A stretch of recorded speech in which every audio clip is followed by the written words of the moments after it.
আজকের ইতিহাস ক্লাসে আমরা যে টপিকটা ডিসকাস করব সেটা ভারতের স্বাধীনতা সংগ্রামের দ্বিতীয় পর্যায় বলতে কোন টাইমটা যখন সবে প্রথম বিশ্বযুদ্ধ শেষ হয়েছে, তারপরে ভারতে বিভিন্ন বৈপ্লবিক চিন্তাভাবনা বা বৈপ্লবিক আন্দোলন গড়ে উঠেছে। তার প্রেক্ষাপটে কী কী ঘটনা ক্রনোলজি ওয়াইজ বা পরপর ঘটে চলেছে এগুলো কিন্তু পরপর আলোচনা করব। যার মধ্যে প্রথমেই যেটা রয়েছে সেটা হচ্ছে রাউলাট আইন। হেডিং কলেজের প্রথম পয়েন্ট রাউলাট আইন। রাওলাট আইন, দেখো এই রাওলাট আইন কত সালে হয়েছিল? এটা হচ্ছে 1919 সাল। তাহলে 1919 সাল মানে তোমরা বুঝতে পারছো 14 থেকে 18 এই 4 বছর প্রথম বিশ্বযুদ্ধ চলেছিল। প্রথম বিশ্বযুদ্ধের জাস্ট পরবর্তী ক্ষেত্রে ব্রিটিশ সরকার ভারতীয়দের জন্য যে আইন নিয়ে এসেছিল সেটা কি রাওলাট আইন। এই রাওলাট আইনটা কি, এটা কত সালে প্রথম এসেছিল? দেখো 1919 সালে উত্থাপিত হয়, কিন্তু অ্যাকচুয়ালি এই রাওলাট আইনের প্রেক্ষাপট যদি ধরা হয় সেটা হচ্ছে, নোট ডাউন করো ফার্স্ট পয়েন্ট, 1917 সালের ডিসেম্বর মাস। 1917 সালের ডিসেম্বর মাস এখানে কি হয়? এখানে কে কে এই আইন উত্থাপিত বা এই আইনের কার মস্তিষ্ক প্রসূত? লিখে রাখো, sir Sidney Rowlatt. Note down করো, sir Sidney Rowlatt. Sir Sidney Rowlatt এর নেতৃত্বে পাঁচজন সদস্য বিশিষ্ট একটি কমিশন গঠিত হয়, যা রাউলাট কমিশন, বা আরেক নামও বলা হয় যেটা পরীক্ষায় আসে, সিটিজেন কমিশন কিন্তু গঠিত হয়। সদস্য বিশিষ্ট রাওলাট কমিশন বা সিটিজেন কমিশন গঠিত হয়।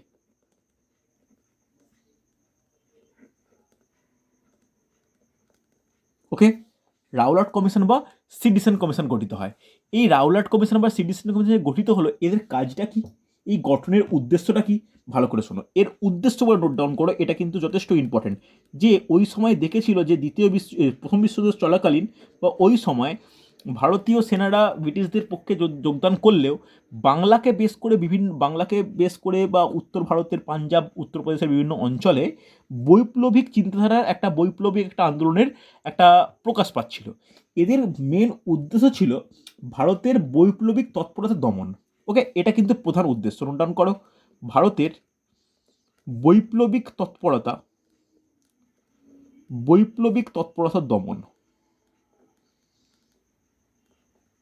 দমন, এটা হচ্ছে এই রাওলাট আইনের প্রধান উদ্দেশ্য। এই উদ্দেশ্য যখন সফল করার জন্য এই রাওলাট বা সিটিজেন কমিশন গঠিত হলো। এই সিটিজেন কমিশনের নেতৃত্বে কে ছিল? Sir Sidney Rowlatt. ওকে, এবার নোট ডাউন করবে আইন প্রণয়ন। দেখো আইন প্রণয়ন কত সালে করা হয়েছিল এটা কিন্তু খুব গুরুত্বপূর্ণ, ভালো করে শুনে রাখো। এই কমিশন রিপোর্ট অনুযায়ী 1919 ফেব্রুয়ারিতে এই আইনসভায় এটি উত্থাপিত হয় কবে? লিখে রাখো, আইনসভায় উত্থাপিত হয়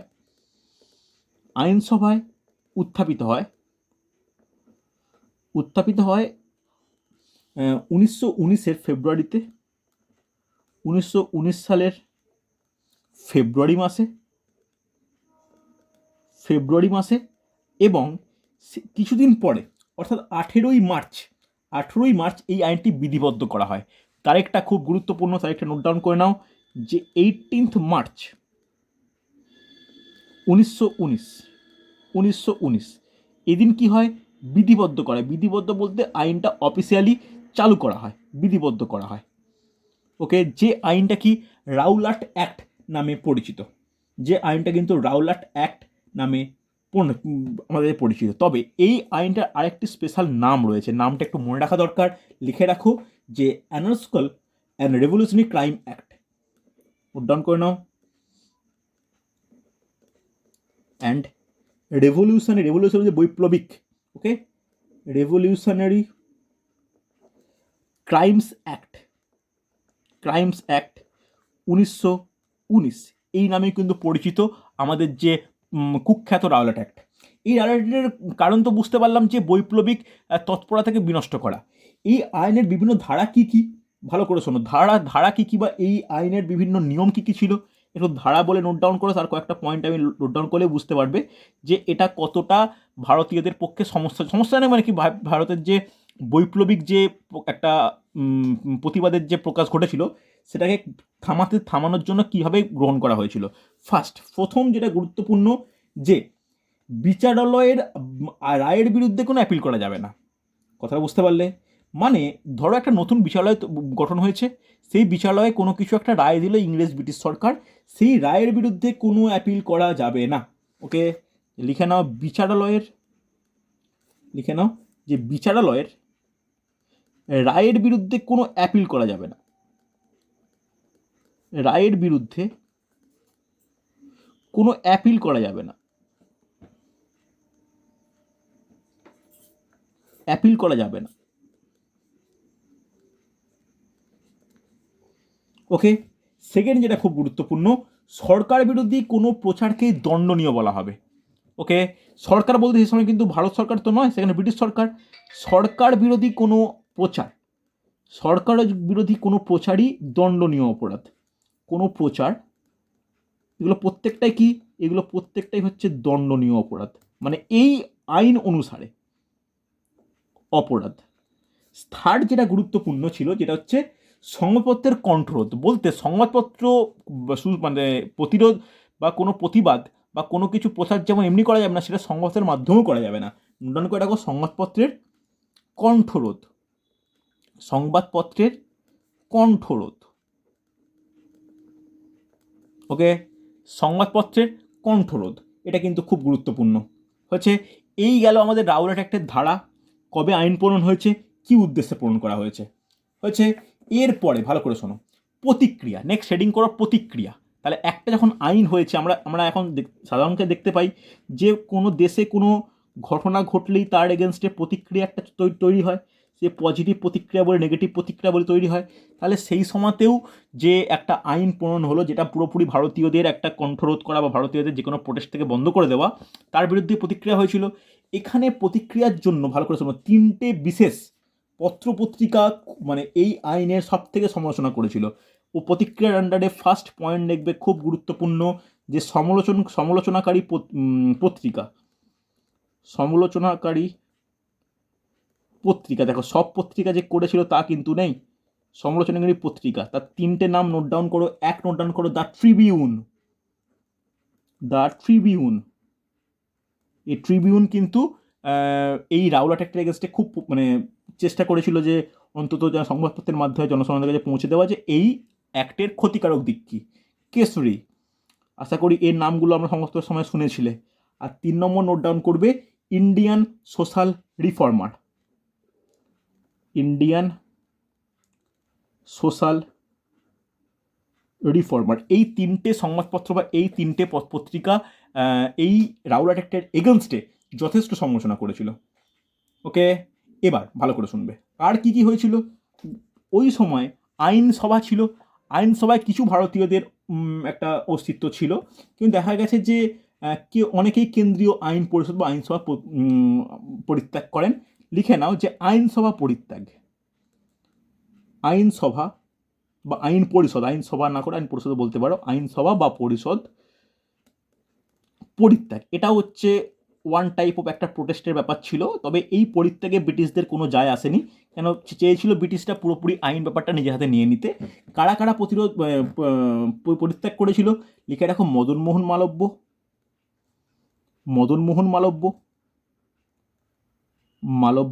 মোহাম্মদ আলী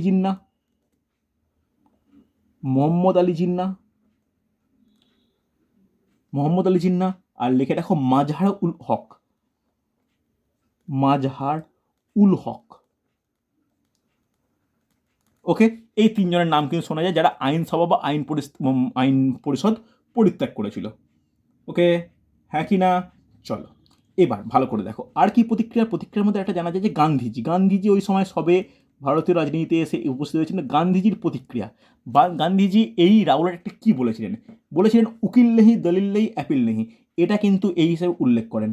নোট ডাউন করো, উকিল নেহি, দলিল নেহি, অ্যাপিল নেহি। তিনি রাউলাট অ্যাক্টকে এইভাবে কিন্তু উল্লেখ করেছিলেন। কেন করেছিলেন? কারণ আছে, যে সেই সময় সরকারের বিরুদ্ধে কোনো মামলা করা যাবে না, সরকারের রায়কে সর্বপ্রথম মেনে নিতে হবে, যে কোনো ভারতীয় উকিলরা কোনো ভারতীয় বিপ্লবীদের পক্ষে লড়তে পারবে না। তো এরকম এমন কিছু করা হয়েছিল যে যাকে গ্রেপ্তার করা হবে বা যাকে সাজা দেওয়া হবে, ধরে নেওয়া হবে, তাকেই দেওয়া হবে। মানে এখানে আইনের ওপর পুরোপুরিভাবে আইনটাকে পুরো কেন্দ্রীভূত করে নেওয়াটাই ছিল এই রাওলাট আইনের প্রধান উদ্দেশ্য, যার মাধ্যমে ভয় পেয়ে ইয়াং জেনারেশন এই বিপ্লবিক চিন্তাভাবনা থেকে সরে আসে। এটা ছিল এই রাওলাটের উদ্দেশ্য। তো এখানে কোনো কিছু উকিল, কোনো অ্যাপিল, কোনো কিছু, কোনো প্রসেসই নেই। তো গান্ধীজি এই এই উক্তিটা করেছিল কাকে? এই রাওলাটকে কেন্দ্র করে। এবং পরবর্তী ক্ষেত্রে রাওলাট অ্যাক্ট রাওলাট বিরুদ্ধে সত্যাগ্রহ ডাক দেন।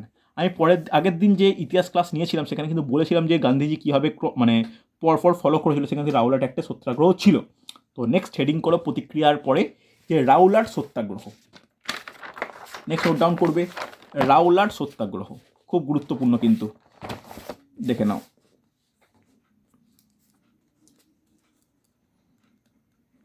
রাওলাট সত্যাগ্রহ, দেখো রাওলাট সত্যাগ্রহের মোটামুটিভাবে নেতৃত্ব কিন্তু গান্ধীজিই দেয়। সত্যাগ্রহ স্টার্ট হয় কবে থেকে? দেখো সত্যাগ্রহ স্টার্টের কোনো এক্স্যাক্ট ডেটের ব্যাপারটা নেই, তবে একটা এটা বলে রাখতে পারি যে 1919 সালেই শুরু হয়েছিল। একটা ডেট খুব গুরুত্বপূর্ণ, সেটা হচ্ছে 1919 সালের 6 এপ্রিল। 1919 সালের 6 এপ্রিল এখানে কি হয়? গান্ধীজির ডাকে সারাব্যাপী দেশব্যাপী হরতাল পালিত হয়। লিখে রাখো, দেশব্যাপী হরতাল। হরতাল বলতে আমরা ছোটোবেলায় প্রত্যেকেই দেখেছি একটা ভারত বন্ধ, বাংলা বন্ধ ব্যাপারটা হতো, সেরকম হরতাল বলতে বন্ধ টাইপের। দেশব্যাপী হরতাল চালু হয়। ওকে, চালু হয় বলতে কি পালিত হয়, কথাটা বেশি ভালো শোনায়। কবে ডেট? 1919 সালের 6 এপ্রিল হচ্ছে গান্ধীজি এই আন্দোলনের নেতৃত্ব দেয়। তাহলে এটা মনে রাখবে, এটিই ছিল গান্ধীজির প্রথম সর্বভারতীয় আন্দোলন। খেদা সত্যাগ্রহ বলো বা চম্পারণ সত্যাগ্রহ বলো বা আহমেদাবাদের জুট মিল স্ট্রাইক বলো, এগুলো খুব সিম্পল ছোট জায়গার কিন্তু জায়গা কেন্দ্রিক। রাওলাট অ্যাক্টের এগেনস্টে যে রাওলাট সত্যাগ্রহ, এটি হলো গান্ধীজির লাইফের প্রথম সর্বভারতীয় আন্দোলন। নোট ডাউন করে নাও, এটিই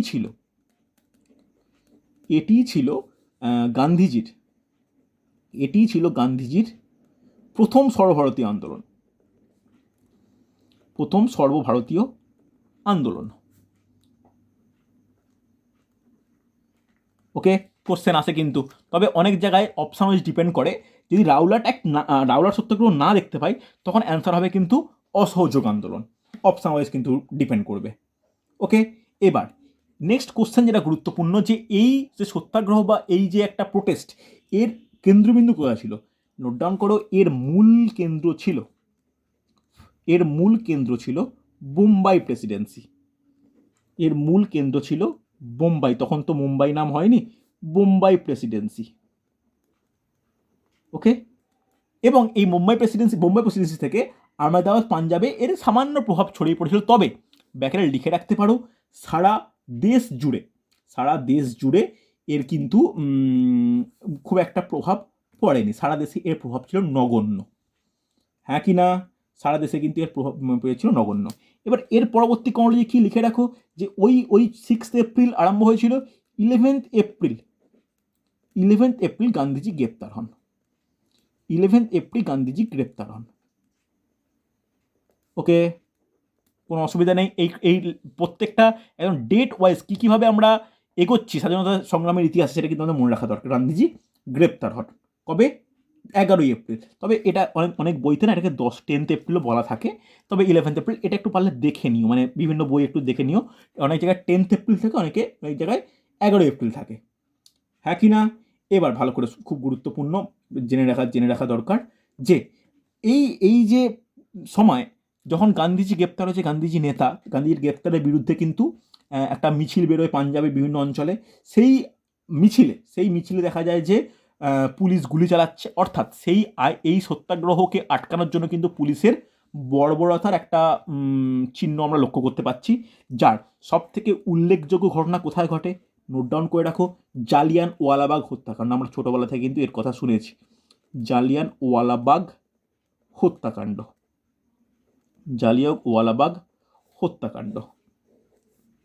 ওকে, এটা কিন্তু যথেষ্ট গুরুত্বপূর্ণ। যথেষ্ট গুরুত্বপূর্ণ, কারণ এই ঘটনার মধ্যে বুঝতে পারবো যে সেই সময় ব্রিটিশ পুলিশ এই সত্যাগ্রহকে থামানোর জন্য কতটা বড়বড় হয়েছিল। যার ডেটটা কবে নোট ডাউন করে নাও, 1919 সালের, বলা উচিত, কেউ একজন বলো, কে বলতে পারে? 13 এপ্রিল। 13 এপ্রিল, সুন্দর, 13 এপ্রিল। তাহলে 1919 সালের 13 এপ্রিল কোথায় হয়? এটা জালিয়ানওয়ালাবাগে হয়।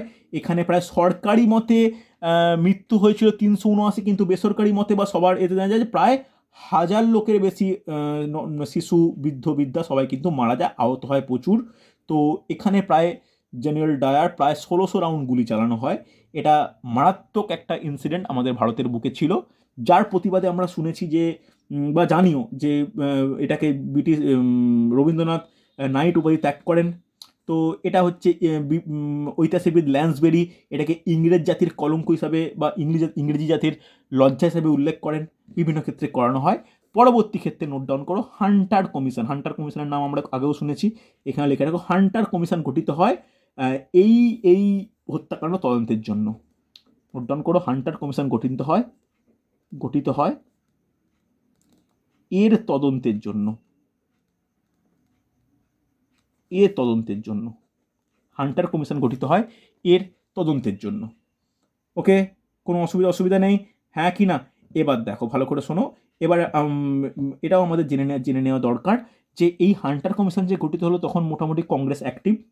কংগ্রেস এই কমিশনকে পুরোপুরি বয়কট করে নেয়, কেন এই কমিশন ওরা বুঝতে পেরেছিল বাই দ্য ব্রিটিশ কোনো কমিশন, কোনো ব্রিটিশদের যে দ্বারা যে কাজ ঘটেছে তার কোনো কিছু করবে, মানে কোনো ফলে কিছু করবে না। ফলে কংগ্রেস এই কমিশন থেকে পুরোপুরি বয়কট করেন এবং পৃথক ভারতীয়দের নিয়ে একটি পৃথক কমিশন গঠনের দাবি জানান। তো সেই কমিশন গঠন পরবর্তী ক্ষেত্রে কংগ্রেস করেছিল, কিন্তু সেই কমিশন গঠনে কোনো ফলপ্রসূ ফল আমরা দেখতে পাই না। ঠিক আছে, চলো তাহলে এই গেল জালিয়ানওয়ালাবাগের হত্যাকাণ্ড, যেটা কিন্তু এই রাওলাট সত্যাগ্রহের মধ্যেই হয়েছে। এর সঙ্গেই দেখা যায় যে কদিন পরে, এটা 13 এপ্রিল, 18 এপ্রিল কি করেন এই গান্ধীজি, এই রাওলাট সত্যাগ্রহকে প্রত্যাহার করে নেন। ওকে, নোট ডাউন করে নাও যে গান্ধীজি 1919-এর 18 এপ্রিল এই সত্যাগ্রহ প্রত্যাহার করেন।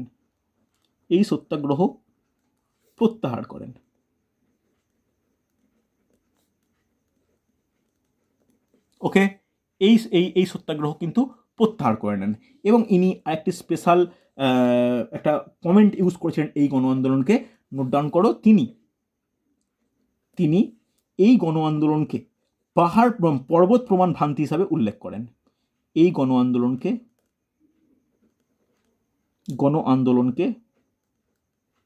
পর্বত প্রমাণ ভ্রান্তি হিসাবে উল্লেখ করেন। পর্বত প্রমাণ ভ্রান্তি হিসাবে অভিহিত করেন। উল্লেখের চেয়ে অভিহিত কথাটা ভালো শোনায়, অভিহিত করেন। ওকে, মনে থাকবে পর্বত প্রমাণ ভ্রান্তি যাকে বলা হয় হিমালয়ান, একটা ইংলিশ টার্মটা লেখা হয় যে হিমালয়ান মিসক্যালকুলেশন।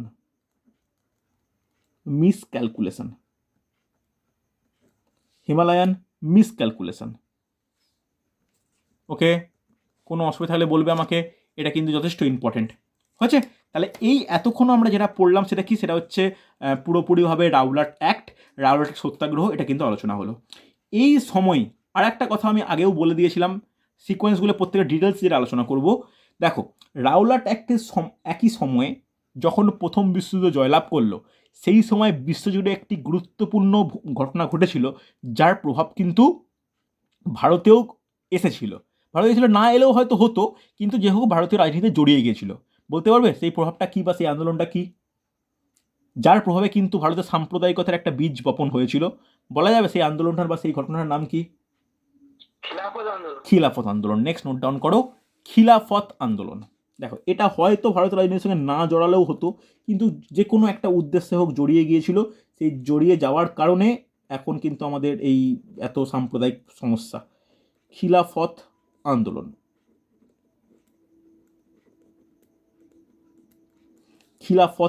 দেখো, খিলাফত আন্দোলনের প্রেক্ষাপটটা কি, ব্যাপারটা কি? দেখো, দ্বিতীয় বিশ্বযুদ্ধ 14 থেকে 18, দ্বিতীয় বিশ্বযুদ্ধের অবসানের পর, ভালো করে শোনো, তুরস্কের যে সুলতান, তুরস্ক বলতে যেখানে বর্তমান টার্কি, এই তুরস্কের সুলতান, এই সুলতানকে খলিফা বলা হতো। এই খলিফা মর্যাদার পুনঃপ্রতিষ্ঠা এবং তুরস্ক সাম্রাজ্যের যে অখণ্ডতা ও সার্বভৌমত্বকে বজায় রাখার জন্য ভারতের মুসলিম সমাজ এই আন্দোলন শুরু করেন। কথা বুঝতে পারলে? হ্যাঁ কি না? গান্ধী যুক্তি দেন যে এই আন্দোলন যদি হিন্দু মুসলিম একসঙ্গে করে তাহলে এর প্রভাবে একটা গণ আন্দোলন তৈরি হতে পারে। এই কারণে ভারতীয় রাজনীতির সঙ্গে কিন্তু ইনি এই খিলাফত আন্দোলনকে জড়িয়ে দেন, যার পরবর্তী ক্ষেত্রে কিন্তু অনেকটাই সমস্যা ক্রিয়েট হয়। হয়েছে? যেমন দেখো, তাহলে হেডিং করে নাও, ফার্স্ট পয়েন্ট নোট ডাউন করো, কারণ। তাহলে খিলাফত আন্দোলনের কারণটা কি? এটা হচ্ছে একটু বিশ্ব রাজনীতি বা বিশ্ব ইতিহাস, ওয়ার্ল্ড হিস্ট্রি একটু জেনে নেওয়া দরকার। দেখো, প্রথম বিশ্বযুদ্ধে তুরস্ক জার্মানির পক্ষে ছিল, একটু জেনে নেওয়া দরকার। যখন হেরে গেল বলতে কে, ব্রিটিশ যখন জিতলো, হারলো কে? তুরস্ক উইথ জার্মানি।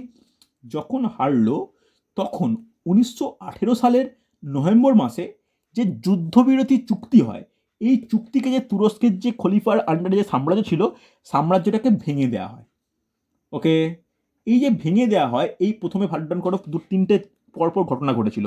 1918 সালে 1918 সালে যুদ্ধবিরতি চুক্তিতে যুদ্ধবিরতি চুক্তিতে চুক্তিতে যুদ্ধবিরতি চুক্তিতে পরাজিত তুরস্ককে ভেঙে দেওয়া হয়। পরাজিত তুরস্ককে ভেঙে দেওয়া হয়।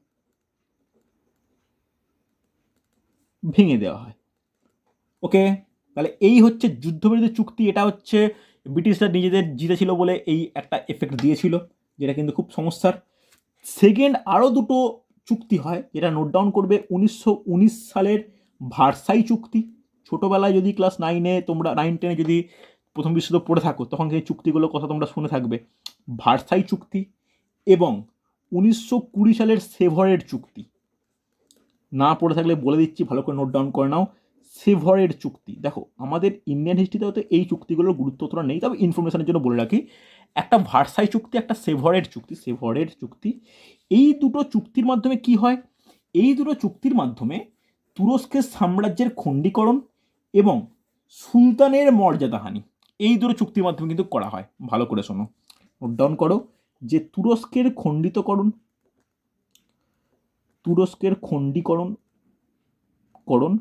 ও খলিফার মর্যাদাহানি।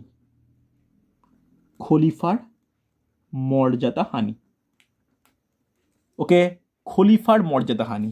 তাহলে একটা জিনিস আমার জানার দরকার, খুব গুরুত্বপূর্ণ, এই খলিফার মর্যাদাহানির কারণেই সারা বিশ্ব জুড়ে মুসলিম সমাজ আহত হয় এবং বিশ্বের সমাজের মুসলিম ধর্মগুরু তুরস্কের খলিফা বা সুলতানের মর্যাদার পুনঃপ্রতিষ্ঠার উদ্দেশ্যেই কিন্তু এই আন্দোলন গোটা ভারত জুড়ে ভারত কথা ঠিক না, গোটা বিশ্ব জুড়ে শুরু হয়। তাহলে প্রেক্ষাপট বলে একটা লাইন লিখে রাখো, যে খলিফার মর্যাদার পুনঃপ্রতিষ্ঠা। খলিফার মর্যাদার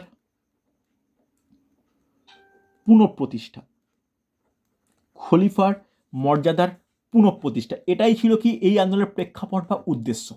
তবে ভারতে কিন্তু প্রথমেই এটা এভাবে আসেনি। ভারতে আস্তে আস্তে বিভিন্ন ব্যবসায়ী সম্প্রদায়, বণিক সম্প্রদায়ের মুসলিমের দ্বারা ব্যাপারটা ইন্ট্রোডিউস হয়েছিল। এই হিসাবে কি বলবো, এইভাবে আস্তে আস্তে ভারতে জড়িয়ে যায়। তাহলে লিখে রাখো যে ভারতে খিলাফত আন্দোলন। নেক্সট হেডিং করো, ভারতে খিলাফত আন্দোলন।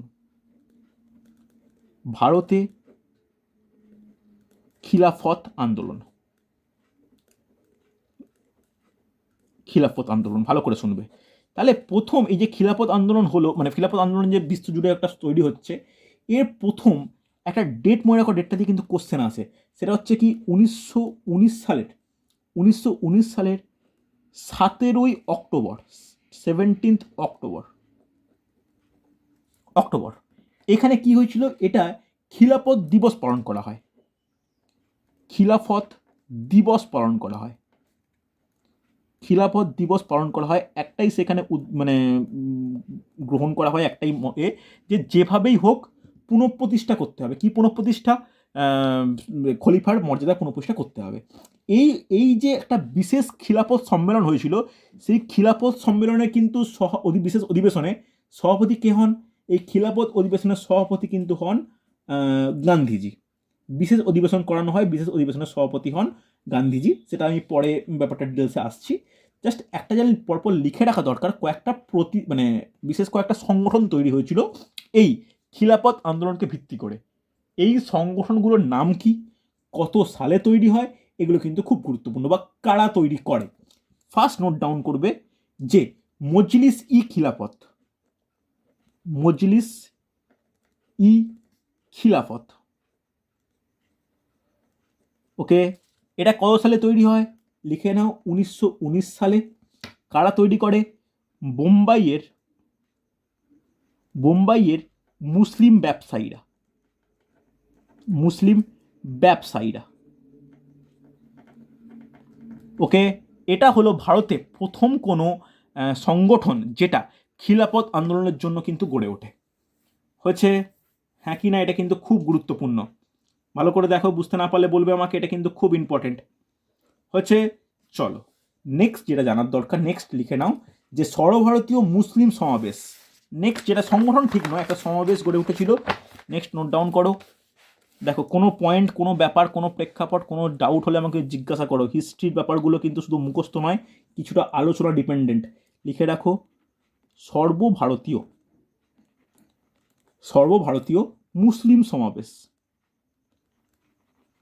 মুসলিম সমাবেশ, সর্বভারতীয় মুসলিম সমাবেশ, ওকে। দেখো, সর্বভারতীয় মুসলিম সমাবেশ, এখানে এটা বলতে কি, এটা কত সালে হয়েছিল? এটা হয়েছিল 1919 সাল। এর নেতৃত্বে কে দিয়েছিল? লিখে রাখো মৌলানা আব্দুল সারি। লিখে রাখো মৌলানা আব্দুল সারি, ওকে। এই মৌলানা আব্দুল সারির নেতৃত্বে একটা সমাবেশ গঠিত হয়। যে মুসলিমদের নিয়ে একটা সমাবেশ হয় যা খিলাফত আন্দোলনের জন্য। যে সমাবেশের ফলশ্রুতি পরবর্তী ক্ষেত্রে, লিখে নাও নিখিল ভারত খিলাফত কমিটি। নিখিল ভারত বলতে অল ইন্ডিয়া, নিখিল ভারত খিলাফত কমিটি, ওকে। এটা কিন্তু খুব ইম্পর্টেন্ট। এই যে সমাবেশ, এর ফলশ্রুতি কি? এই ফলশ্রুতি হচ্ছে 1919 সালের এই কমিটি। এই কমিটির প্রধান কার্যালয় কোথায় ছিল?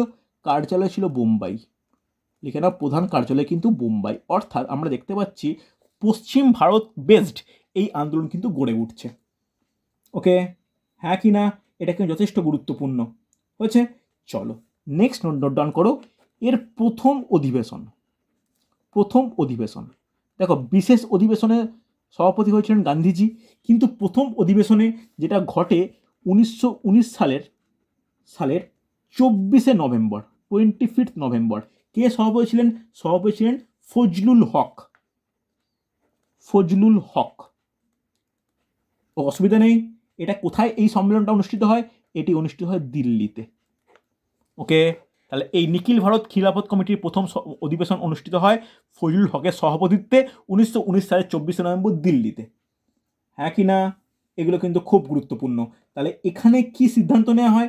এখানে সিদ্ধান্ত নেওয়া হয় যে তৎকালীন যে 1919 সালে প্রথম বিশ্ব জয়লাভের জন্য যে ব্রিটিশদের বিজয় উৎসব, সেই বিজয় উৎসবে কোনো মুসলিম বা কোনো ভারতীয়রা অংশগ্রহণ করবে না, এবং মুসলিমরা ইংরেজ দ্রব্য পুরোপুরিভাবে বয়কট করবে। এই ছিল এই প্রথম অধিবেশনের গৃহীত সিদ্ধান্ত। কোনো সমস্যা নেই, ইম্পর্টেন্ট কিন্তু হচ্ছে। চলো এবার দেখো, নেক্সট যেটা আমাদের জানার দরকার, যে বিশেষ নেতৃত্ব, অর্থাৎ এই খিলাফত আন্দোলনের নেতৃত্ব কারা ছিল? বিশেষ নেতৃত্ব, নেতারা কারা? বিশেষ নেতৃত্ব, দেখো, বিশেষ নেতৃত্ব বলতে কারা? ফার্স্ট নোট ডাউন করো যে মৌলানা আব্দুল সারি, এটা যার নাম আমি বললাম মুসলিম এর ক্ষেত্রে, মৌলানা আব্দুল সারি। আলী ভাতৃদ্বয়ের নাম দুটো বলতে পারবে কেউ? আমি বলেছিলাম কিন্তু। আলী ভাতৃদ্বয়, লিখে রাখো যে শৌকত আলী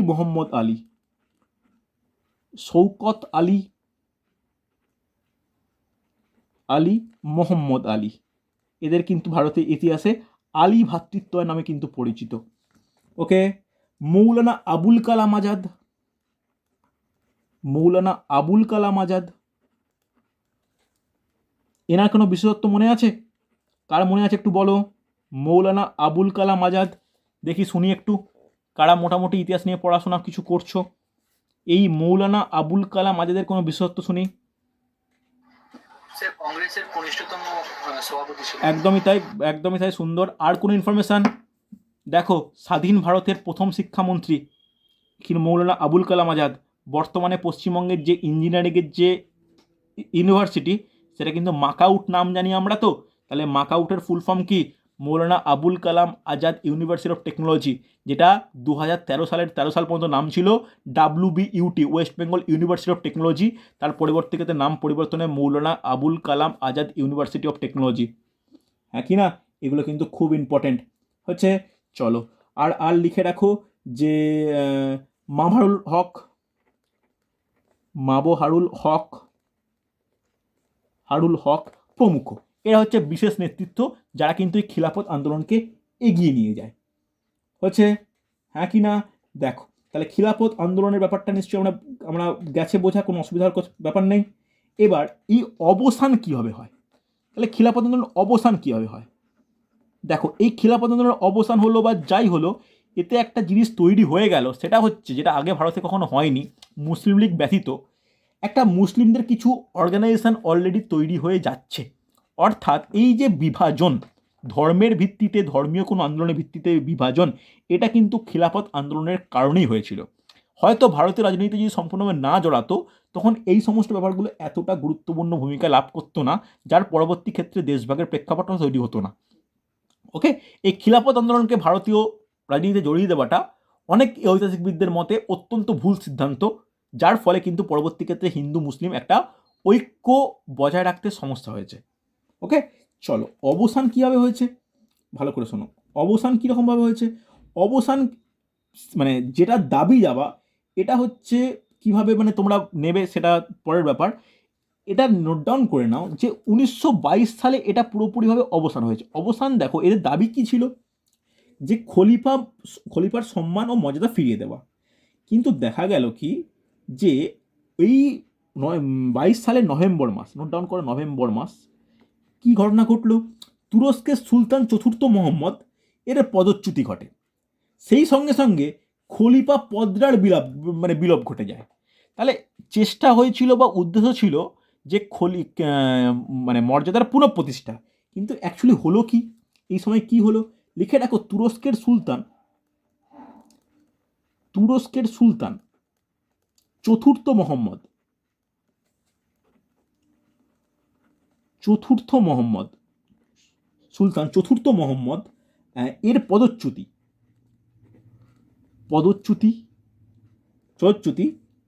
খলিফা পদের বিলোপ এবং আরেকটি উল্লেখযোগ্য ঘটনা, কামাল পাশার নেতৃত্বে ধর্মনিরপেক্ষ তুরস্কে যে সরকার গঠিত হয়, এতে খিলাফত আন্দোলনটা পুরোপুরি অপ্রাসঙ্গিক হয়ে পড়ে। মানে তুরস্কের অধিবাসীরাই একটা ধর্মনিরপেক্ষ সরকারের প্রতি মানে মনোনিবেশ করেন, এবং এই যে খলিফা পদরাই যেটা নিয়ে এত আন্দোলন, সেই পদরা সম্পূর্ণভাবে বিলুপ্তই হয়ে যায়। তাই এই 1919 সাল থেকে 1922 সাল পর্যন্ত যে আন্দোলন এত কিছু হলো, তার কোনো পুরোপুরিভাবে অপ্রাসঙ্গিক হয়ে পড়ছে। মাঝখান থেকে সমস্যাটা কী হলো? ভারতের মতো এরকম মিক্স কালচারের দেশে একটা সাম্প্রদায়িকতার যে চিরস্থায়ী দাগ তৈরি হলো, তার ফল কিন্তু বর্তমান প্রজন্ম পর্যন্ত এর একটা এফেক্ট দেখা যাচ্ছে। বুঝতে পারলে? লিখে নাও। কামাল পাশার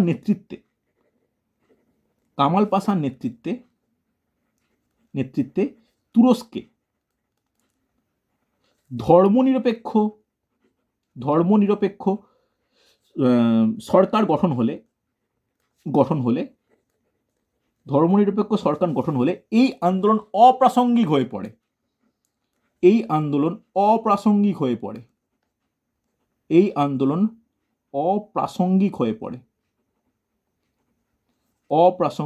পড়ে। ওকে, এই হলো এই আন্দোলনের ইতি। তাহলে এরপরে এই আন্দোলন কিন্তু কোনোভাবে আর কোনো মাথা ছাড়া দেয়নি বা কোনো দরকারই হয়নি, কেন যে দেশের ব্যাপার সেই দেশ নিজেরা মিটিয়ে নিয়েছে। তারা একটা খলিফা পদটাকেই এত বিতর্ক হচ্ছিল, খলিফা পদটাকেই অবলুপ্ত হয়ে যায়, তাহলে খিলাফত আন্দোলন সম্পূর্ণভাবে অপ্রাসঙ্গিক হয়ে যায়।